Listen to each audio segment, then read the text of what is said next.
right, man, let's go. I've been listening to this. It's literally my joint. Best song of 2023. This whole thing, G.O.D. I love that little like, like that thing that Havoc put. I think it's from actually, if I remember, from the actual movie itself, the soundtrack. Right now, pay attention to the crowd live with DDP. It's just so crazy. Mobb, representative. Call me the specialist. I'm a laboratory. That's why you're small round for me. Come on. That's why you're small round for me. This guy was different, man. We'll slice that. Nice, yeah. All right. Anyway, let's talk hip hop shit. I love this beat, man.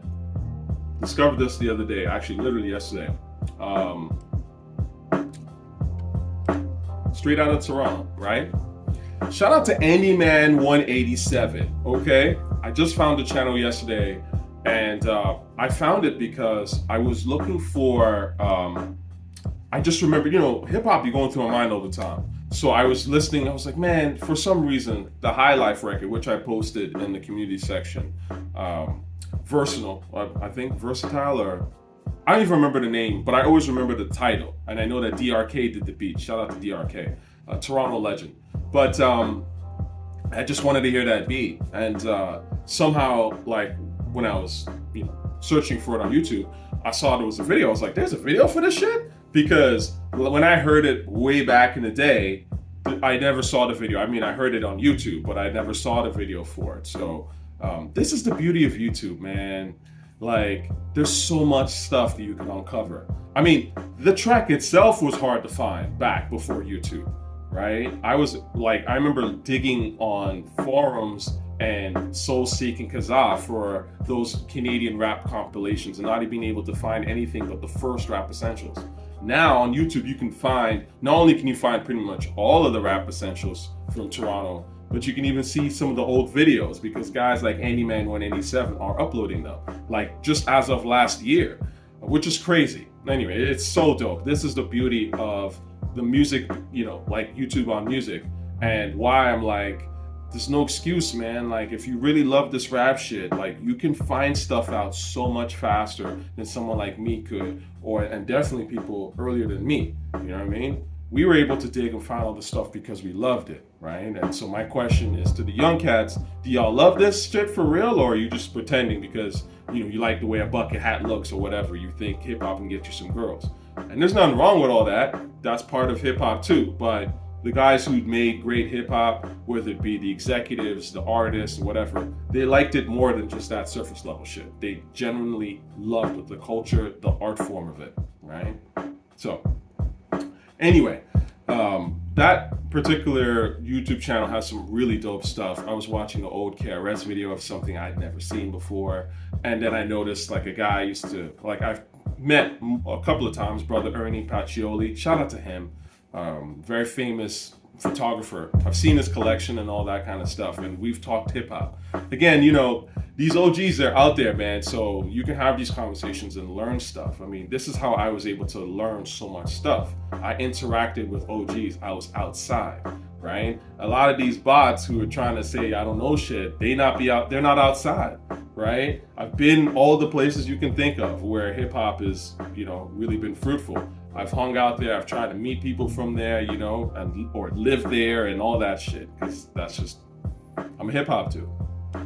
Anyway, one thing there's two things I think that was really interesting about a lot of that EP sort of footage and those like very rare footage that Andyman put up was one, you see that Canada has been trying to make hip hop for quite a while, okay? Like particularly in Toronto, but even like there's a video there about Halifax, like hip hop in Halifax, Nova Scotia, back, and I think it was dated like 89 or some shit, 1989. So hip hop has been worldwide, or at least outside of the United States, for a long time. This is why, again, when people are talking about, coastal stuff, I'm like, hip hop is worldwide, my nigga. You know what I'm saying? I lived in Saudi Arabia and got into hip hop, okay? So anyone can get into hip hop from anywhere, right? It doesn't matter where you're from. It's like, do you love this rap shit or not? So that excuse of like, yo, you wasn't living here, so you wouldn't, it's like, nah.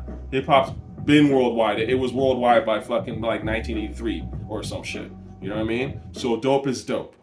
That's just the truth. This is such an ill beat.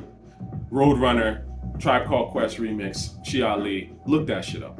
That beat's fire. Q-Tip was just on some other shit back then. Anyway, so that's one thing, that hip hop has been around for a very long time, and Canadians have been trying to do hip hop for a hot minute. And honestly, it's not really surprising that Toronto runs you niggas. I mean, it's a shot, but you know what I mean? Like, Drake is the biggest artist, and I'm gonna talk about Drake in a hot second. But Drake running rap is kind of not a surprise because Toronto has been clawing at this rap shit for a hot minute, man. Before a lot of American cities, honestly, on some real shit. But they just weren't able to sort of cross over, you know, and really do it. And I do think that some of it is also the quality of the music, without a doubt. I mean, even the good stuff out of Toronto, I don't think could compete with the good stuff coming out of New York or even LA at that time.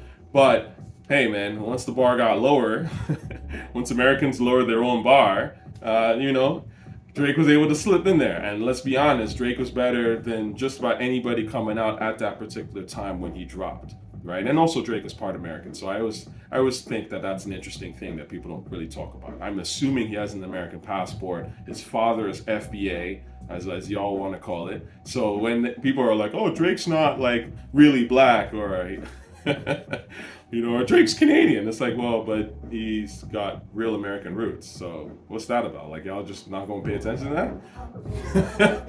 Anyway, it's jealousy, I know. So the other thing that I thought was really interesting in those interviews was like that I saw on Andy Mann's channel. I was on a watching spree. I probably spent like an hour and a half just watching videos from there. I watched the Mike Geronimo EPK. So EPK, electronic press kit, that they would do for these albums.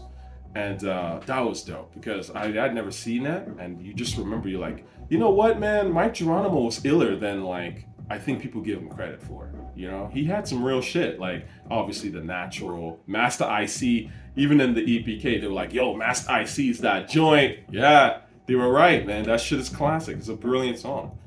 Shit's real. They had a bunch. Time to Build. How Mike Geronimo, in my opinion, had the best verse on Time to Build. And it's interesting how, respectfully to Mike Geronimo, all the guys he had, Jay, DMX, and Ja Rule on that song. So Mike Geronimo was the biggest artist compared to those three, and those three eclipsed him. I just think like life is funny like that, you know what I mean? But I would argue that all three of them went on to become better artists. And that's the whole thing about rap too, is that sometimes it takes a while to discover your sound, your vibe, but when you get it, there's something about it that just works, you know? Anyway, shout out to Mike Geronimo. He seems like a cool cat. Never met the dude, and he has some classic songs, without a doubt. He's definitely a vet, someone to be respected in this rap shit. So, looking at those interviews and also seeing the Rae and Ghost interview, Rae and Ghost, particularly Ghost, was talking about how they're in this rap shit for longevity. And I think this is interesting because that interview was dated in like 96 or something like that. So this is Iron Man, I think it was just coming out or had just come out. And they were talking about, man, like we in this for the long run. And you know, it's, yeah. And obviously, you know, that's manifested, right? They got the longevity because that's the thing, man. When you look at these guys, the Nas's and the Mobb Deeps of the world and all that, like they were special people, and they realized early that like longevity and musical longevity is what they wanted, and they achieved that. And you can tell by the way that they crafted their music. They obviously weren't going for what they thought was just some cookie cutter hot shit and get them some quick money. And like they weren't thinking like that. They even say it. They're thinking long term. And of course, that's the stuff that lasts, right? How many people in this era are thinking longevity? Really? Musical longevity. I'm not talking about marketing longevity, right? Being forced as being the greatest and all that shit when you haven't made nothing. I'm talking like really on some like, yo, I want to make the hottest shit that's going to be hot 10, 15, 20 years from now. I would argue that almost no new artist is thinking that way. In fact, it's celebrated for them to think about, yo, I'm getting the bag right now, right? And that's kind of the bullshit, right? That's that record label shit. The record label would like you to think of like that, hey, it's just get that quick bag. because then they can pull the smoke and mirrors okey doke on you. So speaking of Drizzy, let me talk about what I actually made this whole video for. And that's speaking of this Bobbi Althoff girl. Just heard of her, like many of you, out of nowhere when she suddenly landed a Drake interview, right? So to the point where, and I'm looking at my notes here, this was a little while back, but I'm reading like a Toronto blog or whatever, and it's like Drizzy does this interview out of nowhere with this girl I've never heard of. And I obviously kind of found out a little bit, kind of like, oh, is this like, the first thing that went to my mind was, is this someone, some wealthy chick's daughter that just wanted to talk to Drake? I don't know. You know, someone obviously connected. But I've been looking online, and obviously people have been talking about how she's an industry plant and how this is such an obvious thing. And well, yeah, obviously, but it got me thinking about obviously industry plants in hip hop, and how it's interesting how she was able to just come into hip hop like that, because hip hop, in a way, especially in the last, I would say, 20 to maybe a little bit longer, industry plants are a thing, and they're able to come into hip hop pretty easily, actually, funny enough. So then it got me thinking about Kendrick Lamar, the most obvious industry plant I think I've seen in a while. And so now I'm wondering, obviously, like you, how does this girl who we've never heard of land a Drake interview out of nowhere, right? And Drake hasn't done an interview in a while, so you know that's premium, right? I mean, again, the people that manage Drake have these discussions, and they know, right? An artist of Drake's level isn't just going to show up and do an interview with a random, especially if it's been a long time since we've seen said individual, right? That would be like putting that random on completely. It's just an unequal platform. So for Drake to do an interview with someone like a Bobbi means that Bobbi has some serious machinery behind her. Let's just be honest here. Now, how quickly and how soon she was able to get that machinery is up for debate, but given the nature of plants, I'd say it happened pretty early. Now, you know, it's interesting because for someone like myself, or even people who've been doing this like YouTube shit much longer, who are probably going out of their way, hip hop magazines, I saw something Jamel Hill was complaining about how, you know, Drake can just do an interview with some random, but they have to bust their balls as established journalists just to get Drake to even pay attention to them. Yeah, it's the game. You know, you out here grinding. Some random white girl can show up and insert herself into hip hop, right? Now, we're not. Listen, the racial aspect of this is a whole nother conversation. I've brought this up before about how white people can just insert themselves into rap, obviously because they have the capital, but it very easily actually. And I think they've been able to do this as the years go by, as hip hop becomes shittier and shittier. They're able to do this at frightening speed and with frightening accuracy. So that's a whole nother conversation. You know, it's funny how, like, for those who know what it's like to try to get an interview with a rapper, you know how hard it is to get a rapper with someone in the, like an interview with somebody in the business. I've been there. Like, people who are nowhere near as famous as Drake, they may agree to do an interview, and then I'm trying to follow up with them for months, years. Still can't get an interview, right? And that's not a shot at anybody, but that's just, it's just funny. Like, and I'm out here making videos and things like that, right? Where some girl can just kind of come through on her fourth video and she's doing Drake videos, right? So anyway, I saw something back in the day when Arsenio Hall, when he had his show, this is while Prince was alive, and Arsenio Hall was interviewing Prince, like, this is when Arsenio Hall came back, right? So this isn't the original run. This is when he had that sort of short run, I would say like 2015-ish or something like that. And he was saying that when he finally sat down with Prince, and Prince was like guest number, I don't know, 10 or something like that. It was like one of the later episodes. And he was basically talking to Prince like very candidly about how, like, I mean, it took, even though they're boys, literal boys, even Prince wouldn't agree to do an interview unless he saw, you know, Arsenio Hall had gotten somewhere with the show. Like, there had been substantial episodes before that. And that's his boy. That's like somebody that Arsenio and Prince know each other, I'm sure, very, very well. So it's just funny how, like, I mean, someone out of the blue can land a Drake interview, and then people go, "Oh, that's just her grinding." Okay, if you really want to believe that shit, I don't. Um, you know, and I compare this to this whole Kendrick Lamar thing. Kendrick Lamar was basically a West Coast savior out the gate. Okay, this is even before. I want to say this was before Section 80 came out, or right around that time. It's that's the thing with plants. Because the plants, like, the marketing gimmicks are always the first things to get forgotten. So at the time, you pump hard with the marketing gimmicks to establish the person, so that hopefully, because people forget, like, I even forget how much of a plant Kendrick was, but I remember thinking, oh my God, what the fuck? Who the hell is this plant? Like, so I remember Kendrick being this, like, West Coast savior. I don't even think he had Section 80 out, and somehow he managed to get Snoop in the game and and all of the West Coast and Dre and all behind him. Okay, because he was buzzing in the streets. Fuck out of here. See, like, I'm up on the new shit, right? I'm very much plugged in the underground. I always have been, to be honest with you, as you can tell from my channel. So Kendrick didn't really hit my radar at all, like, at all, until Section 80 came out. So the idea that he was somehow killing LA is a little questionable to me, because I remember at that time, I want to say even Nipsey was probably maybe more known than him a little bit. There was like other people in the scene, Pac Div, remember Pac Div?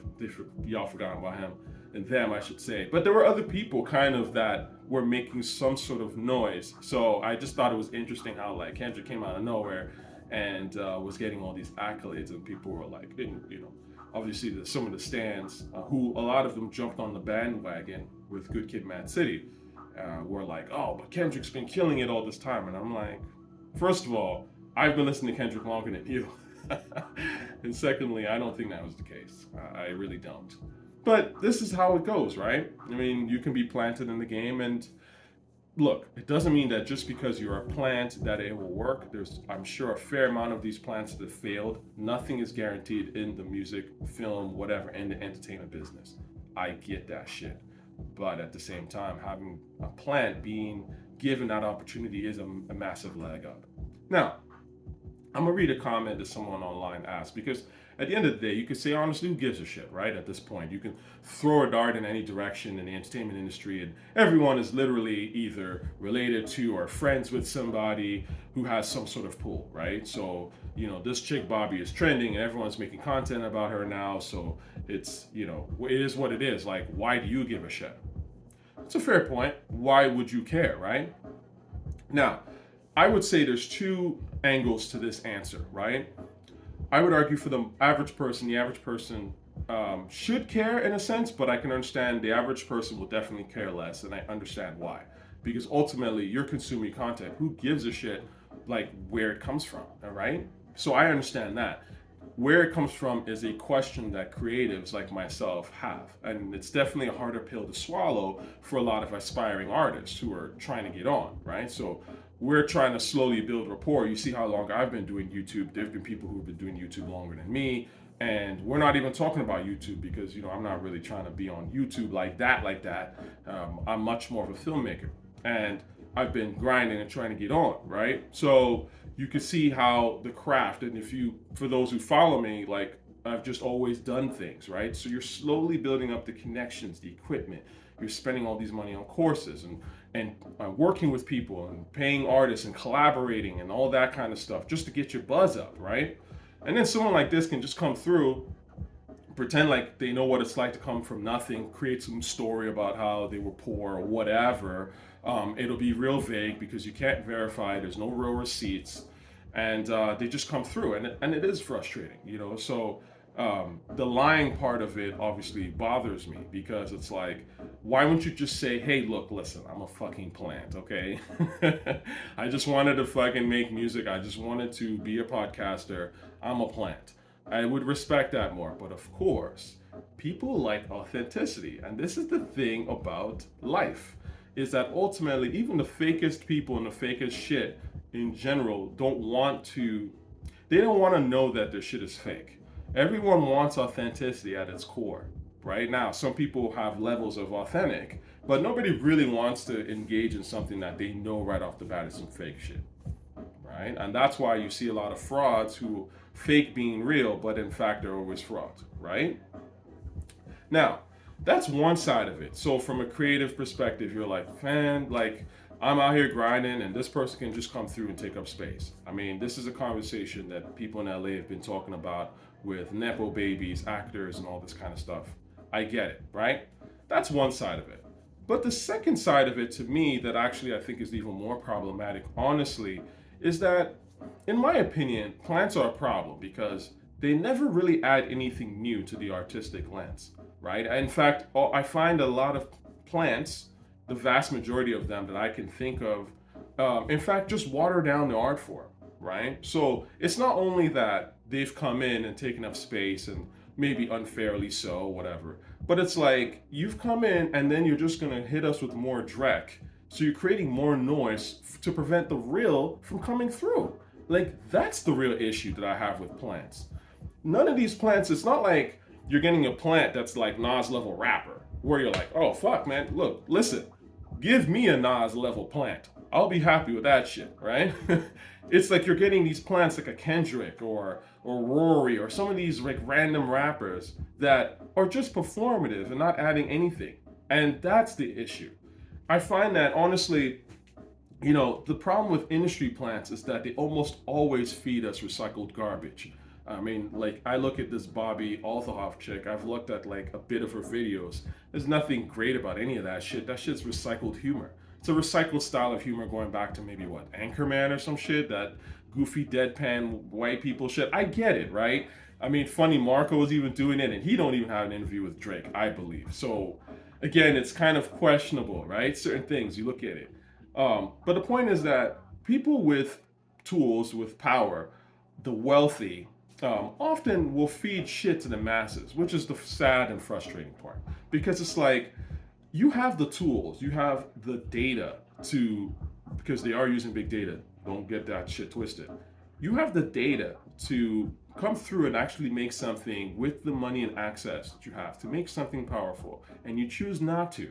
And it almost makes me wonder, like, is this a way of you controlling people? So, that's probably my issue with this whole thing, really, in the grand scheme of things. Because, look, I've heard that, like, when Kendrick became a thing, people were like, oh, well, but Nas got this, like, praise out the gate. Is he a plant? Well, I mean, no, he isn't, first of all. And even if Nas was a plant, Nas came through, and after him, he inspired Mobb Deep, Jay, Big, Wu-Tang, all to step their fucking games up, okay? He literally created a lane, you could argue, for all of those guys to exist, okay? If Nas is a plant, he's the best plant in hip-hop history, and we want more of them, right? I want that shit, but the problem is you can't compare the two, right? You have mediocrity that's constantly being planted into the game, and that's the issue. And I would say lastly, social media is a funny thing because I've heard obviously that she was doing TikTok before and that translated into YouTube, whatever. I can't verify that shit. I ain't even on TikTok like that. But I will say this though, social media is some suspect shit. For those of y'all who understand what I'm talking about in terms of trying to market your stuff, paying for Facebook ads, Instagram ads, all that stuff, it shows you really that at the end of the day, this internet shit really is controlled by the big corporations. And let's be honest here. Obviously, YouTube, Google, I'm speaking on a big corporation platform. So it's very much a pay-to-play system. And the questionable, the results are suspect a lot of the times, right? What you get. So it's interesting because let's say the myth that's sold is that, look, listen, if you out here and you have great content or you get lucky, whatever, you do something, you grind real hard, you can be the next YouTube star. But I think those days are fast becoming not a thing. Maybe back when YouTube was sort of starting out and was less entrenched in our entertainment system, that was probably possible.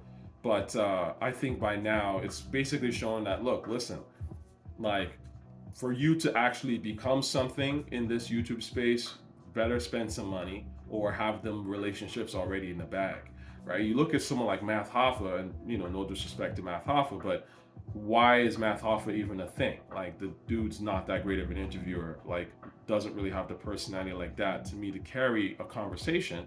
But he's become a thing sort of in hip hop because he has celebrity guests. It all comes down to the celebrity shit, right? So if you have a relationship with somebody that's celebrity and you can work that into something, then that's when people pay attention to you. Again, the game is rigged, man. I would say lastly on this, I mean, not to say that I can police where Drake does interviews and all that shit. It doesn't really matter. I mean, Drake's audience overall is a wide and massive audience. So, and very much, I would say younger, new generation shit. So it makes sense that he would do an interview with someone like Bobby. Am I disappointed that Drake doesn't do more hip hop interviews? Sure, but again, he's a pop artist, really. So it's fine that he does what he does, right? I don't really think about it much like that. And I get the game. The game has already been polluted. A lot of our real hip hop artists, is the Nas's and the Hoves and Eves and all these people I can think of. A lot of times now they're running to casuals to get that first interview. And so they kind of already laid the groundwork for this bullshit, if we're being super real. So I'll kind of end on that note. Ultimately, just do what you got to do. But these industry plants are a problem, and I think they're always going to be an issue. It kind of comes back to this idea that is art and entertainment really only for the wealthy? In terms of, I think we believe that anyone can do art, but if you look at it historically, artists came from wealthy families and wealthy backgrounds, and I think we're kind of maybe seeing a return to that on some level, or just kind of keeping it real on that front. That, hey, like, yeah, in the good old 90s or 70s to 90s, you could kind of be this underground person, come through with something interesting, and now you got money. But I think that those days are starting to be an illusion.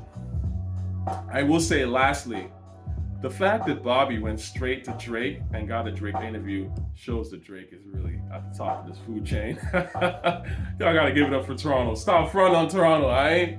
Come on, man. Niggas is doing this top three. J. Cole, Kendrick Lamar, and Drake. There is no top three, nigga. Okay? There's only one, okay? And that's Drizzy. Everyone knows this. Stop fucking pretending, okay? At the end of the day, Drake is at the top of the rap chain, the rap food chain. And once you start there, she literally has access to absolutely everyone in rap at this point going forward, okay? And at least from the new generation. You know it, and I know it, all right? So do better, all right? Peace.